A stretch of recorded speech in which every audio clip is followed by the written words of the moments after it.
Well, Dan Benandi is in Newport, Connecticut at the Sandy Hook hearings. He's talking to school safety consultant Wolfgang Halbig.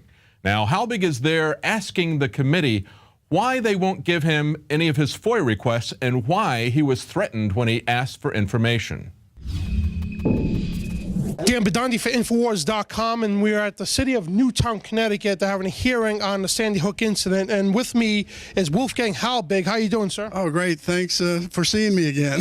Absolutely. I just got a couple questions today. One is what inspired you? What led you to start investigating Sandy Hook? Well, you know what? I didn't have a chance to tell the school board members tonight, but you know what? When the Connecticut State Police sends police officers to my house and they threaten me and they tell me that I can no longer ask questions about the Sandy Hook school shooting, I kept thinking, isn't there freedom of speech here somewhere in America? I'm a naturalized U.S. citizen. I think that's what called the First Amendment, right? First Amendment. You know what the board members don't understand is they send police officers to my house, so guess what? I'm coming to their house, and I'm simply asking, okay, why in the world would you not respond to simple FOIA requests? And why would you not even return phone calls?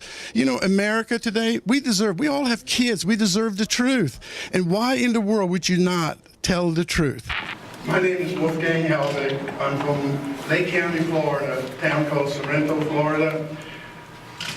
I'm a national school safety consultant. For the last 25 years, I've traveled the country.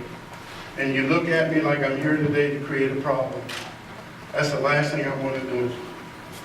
You have an incident that happened on December 14, 2012. As tragic as it was, it got national attention, worldwide attention. I was one of the first people in my community to donate money to your cause. Let me tell you something, when tragedy strikes in any community, the first thing you can do is give money, because it takes money to heal. What's the biggest red flag in your head with this whole Sandy Hook incident? Well, you know, as I said in there, you know what, when this happened and it unfolded, I reached in my pocket and I send money. Guess what? We all send money. You know, this town collected $29 million from people from all across America because of the tragedy. I'm one of them. It's my pocket. And guess what? As a national school safety consultant, I couldn't believe after a week I'm going, no trauma helicopters?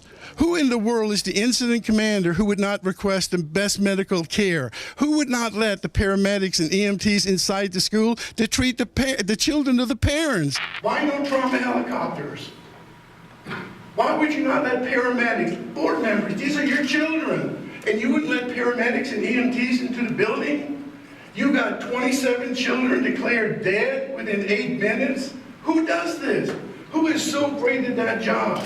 And guess what? Not one parent has filed a lawsuit. This is un-American. In America, we file lawsuits. I was at Columbine, 14 children who died, every parent, okay, filed a lawsuit. 23 children were severely shot and severely injured. Every parent filed a lawsuit. Why haven't the parents here in Sandy Hook filed a lawsuit? It's well, I guess people quoted that it was a big circus coming to town with a bunch of conspiracy theorists, right. Even though this is a direct onslaught on our Second Amendment, but we're a bunch of conspiracy theorists and we don't deserve to be here. Well, and that's what people do here in Newtown. You know, today I was assaulted, I was battered by a fireman. I mean, can you imagine? I'm a visitor to a community. All I'm here, I actually went to the Newtown Police Department to say, I'd like to meet with Chief Kehoe. I wanted to make sure they knew we were in their town, make sure that we're not here to disrupt, we're not here to protest. We're simply asking, why have you not responded to our questions? I'm assaulted, I'm a visitor. Ladies and gentlemen, you are the board member, you are the leaders of this community, you are the superintendent. Respond. You have a great secretary. But guess what? I sense in her voice she's afraid. She's afraid to even call me back. That should not be happening in any school district. Ladies and gentlemen, we're here tonight not to disrupt the meeting. We want answers. We want truth. Part of character education that we teach our children, you are modeling responsibility, caring, and I'll quit. Thank you for letting her know. But ladies and gentlemen, character education is about caring, responsibility, honesty. And guess what? You're teaching your children. Why don't you do it the same way and respond? And I thank you for your time. The thing is, if we're conspiracy theorists, we're quacks, right? They could simply answer our questions, right? Absolutely. And guess what? They would never see Wolfgang Halbig at the board meeting. Had they not sent police officers to my home, Not once, but they did it twice. Wolfgang Halbig wouldn't be here tonight. They would never hear of me. Absolutely, and just like again, onslaught on the Second Amendment and also your First Amendment. I mean, that's not a violation of them intimidating you, using bullying tactics, typical police psychology tactics on you. You can't ask questions. You keep your mouth shut. Do what you're told. Submit to gun control because we're going to move it to a police state, not to USA, basically.